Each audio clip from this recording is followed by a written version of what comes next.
I want you to imagine this for a second because it probably already happened to you and you just never saw it. So let's say a clinic owner somewhere has like 2 tabs open in their browser and one of them is you. The other one is some other guy they saw, like whose automations honestly are worse than yours, like objectively worse, and you've seen his stuff, like you could rebuild it, it's nothing complex, it's something easy. But this clinic owner basically looks at both of you, maybe for like 2 minutes in total, and she's gonna book a call with the other guy. And here's the thing that matters, like she didn't pick him because his automation was better. She never compared the automation at all. The clinic owner didn't care at all, but because she doesn't understand it, like she wouldn't know what she's looking at. So in this video, I want to show you what exactly the clinic owner looked at in those first 2 minutes, because here's a specific list of questions that she is asking herself, 7 of them, and the guy in the other tab already answered those instead of you.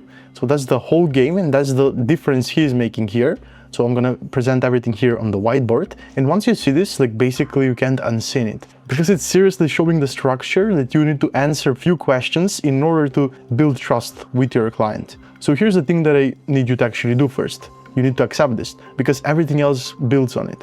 So your buyer cannot judge your build. She's not like into AI, she doesn't know about N88, about workflows. Basically, your buyer is a clinic owner, a law firm partner, and she runs an e-com brand, and she's never seen an N88 canvas in her life. And if you showed her one, it would probably mean nothing, you know? So your best architecture, the error handling, the edge cases you covered, and all the things you're building, like all the stuff that makes you better, is basically invisible to her. So this is written in a language she doesn't read. I've said this before, but the best known person wins, like not the best builder. So this video is the next layer of that, because if she can't judge the build, what does she judge? So basically she's gonna judge everything else. So that's stuff she can read. Now, what your content sound like, whether her industry shows up in it, whether you describe her problem the way she described it, whether you seem like a person who's done this before or a person who's really excited to try. Here's the mistake like almost everyone is making at this point. So you feel her doubt, like you show more technical depth, bigger demo, more nodes, more capacity,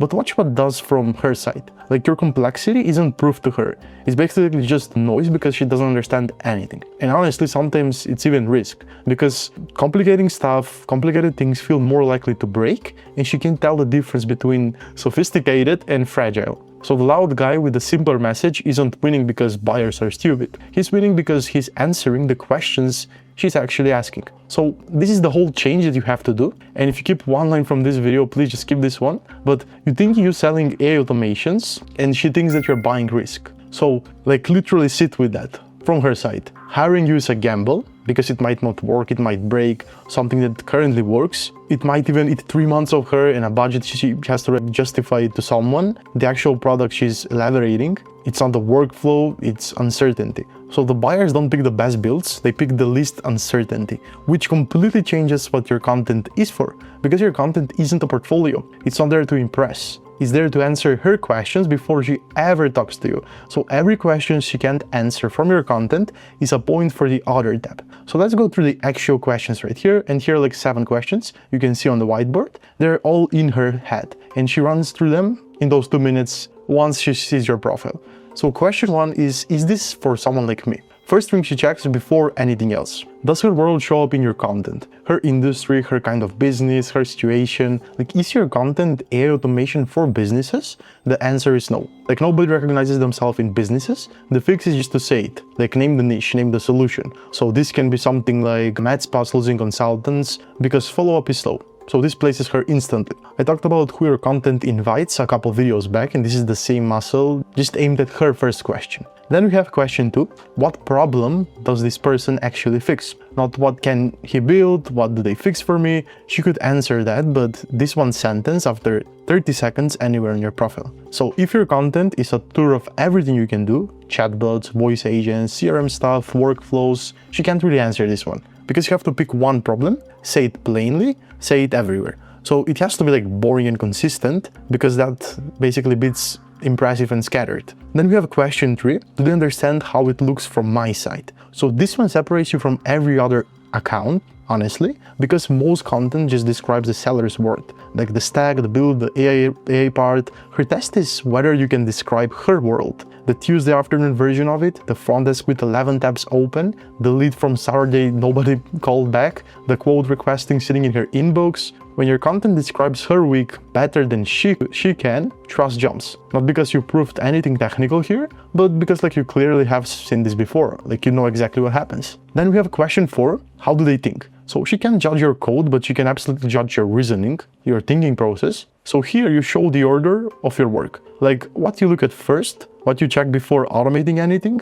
Like when a clinic tells me leads are going cold, the first thing I looked at isn't the AI part. It's where the handoff breaks between the ad and the front desk. Like that kind of line does more for her than any demo, because thinking is readable and demos aren't. So show the thinking, not the tutorial. So this goes same rule as always. Then we have question 5. Can I believe the claims? So here's the brutal version of this one. She's been marketed to before. Like every vendor says the same thing, like every guy who's trying to sell content to her is saying the same thing, like save time, never miss a lead. So her filter is simple.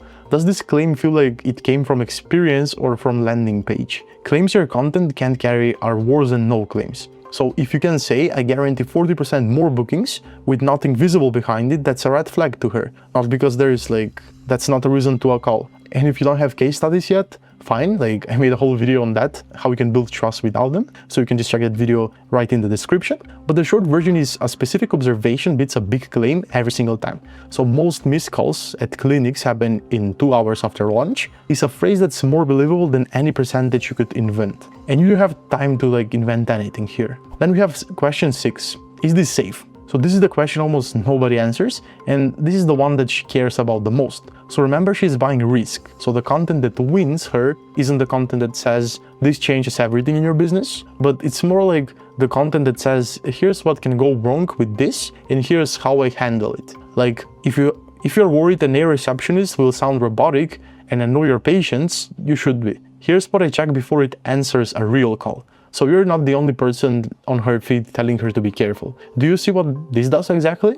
Like you're very specific and you're very serious, you're showing your knowledge. So every hype account around you is accidentally making you the safe one. And then we have question 7. So this is the final one. What happens if I take the next step? So she's interested, but now what? If the door is call, she hesitates because a call with a stranger is a commitment with an ambush at the end. So that's how she reads it.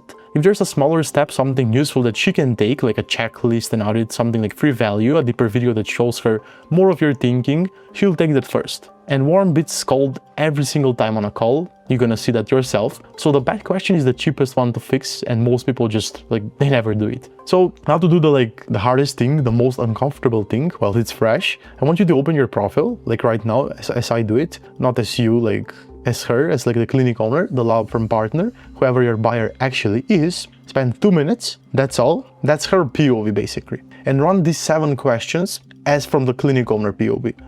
Can she tell if this is for someone like her? Can she say what I fix in 1 sentence? Does my content describe her work or your stack? Can she see how you think?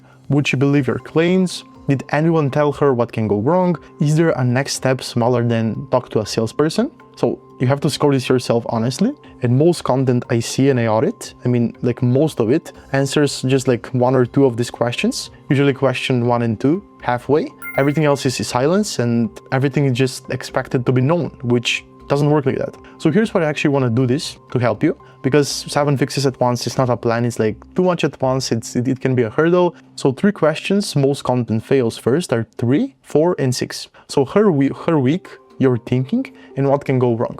So this week you have to spend time on these 3 posts. 1 post that describes her broken week from the inside, not A mentioned until the last line. Then 1 post that shows your diagnostic order. For example, when someone tells me X, here's what I check first and why it's usually not the tool. So explain the why. And 1 post that respects a real fear. Take the objection you hear the most, from your sales calls, agree that it's the most reasonable one, and show what you do about it. So that's it. Just 3 posts, 3 questions answered that your competitors are leaving silent. So don't rebuild your whole profile this way. Don't write a manifesto, just answer these 3 questions you've been leaving blank. And let me close the loop of those 2 tabs because I don't want you to oversell what this does. But answering the 7 questions doesn't mean that you're gonna win buyers straight up. So sometimes the other guy answers them too, and then there's a real fight, fit against fit. That's fine, like that's the fight you want. So what you're fixing here is losing to Worst Builder by silence. So that's optional, and honestly, it's been optional for the whole time. So I put 7 questions into a pre-called trust kit. It's basically an audit that you can go through your content and the profile buyers. You can score each question, find the 3 weakest answers, like your weakest points, and then answer that with your content. So you can actually book calls with prospects, you can get more calls, and then you can close these people. For this asset, for this kit, you can find it in the description. I'm giving it completely for free, like no pitch, just go get it. And if you have to like keep just one line from this whole video, think about this one. You think you're selling automations and your buyer thinks she's buying risk. So you have to answer the risk and the better build finally gets to matter. So that's pretty much it for this video. I'll see you in the next.